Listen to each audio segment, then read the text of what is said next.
Telly Whitney started college in 1973 at the University of Utah without knowing what she wanted to be when she grew up. She started studying politics and theater, but was so disengaged she nearly dropped out. My stepmother, who was not my favorite person, had told me I should take this test, and I had really been avoiding it, Whitney says, referring to an interest inventory exam that compared the test taker's proclivities with those of workers in various fields. Frustrated, Whitney finally capitulated and took the test. To her surprise, the results suggested she might enjoy computers. Luckily, the University of Utah was one of the first institutions connected to ARPANET, the first version of the Internet, and had a decent computer science department. Despite the physical tedium of coding at the time, it involved punching one line of code on computer cards, then running the stack of cards through a master machine, Whitney fell in love with computers. There was only one problem. She had almost no women classmates, and the labs were populated by a most peculiar type of man. They were super awkward, Whitney recalls. The men around me were not used to being around women. Anytime she was nearby, Whitney says her male classmates became visibly uncomfortable, fidgeting and avoiding eye contact. If one of them tried to start a conversation, even about the weather, he often became so nervous he would abruptly stop speaking mid-sentence. This classroom atmosphere wasn't hostile exactly, just weird, but it did leave Whitney feeling isolated. When she went on to get her PhD at the California Institute of Technology, she says even the male faculty struggled to interact with her.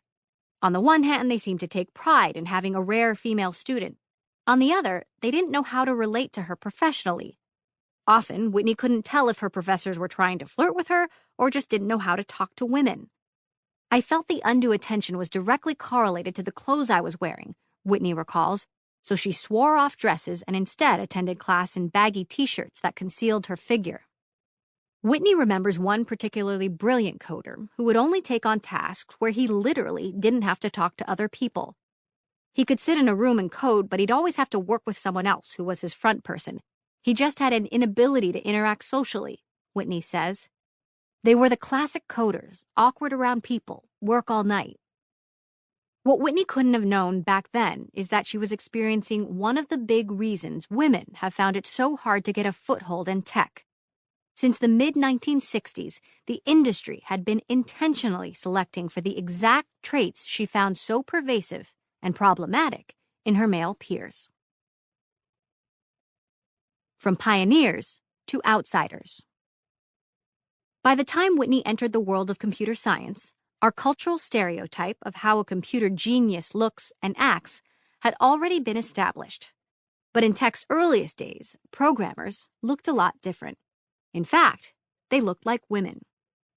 In his History of the Internet, The Innovators, Walter Isaacson points out that while men focused on building computer hardware in the industry's early days, it was women who pioneered the equally important task of developing software, that is, telling the machines what to do.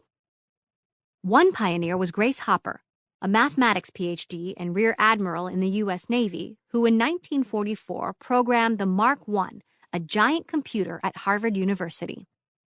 During World War II, the Mark I helped design the atomic bombs America would drop the following year.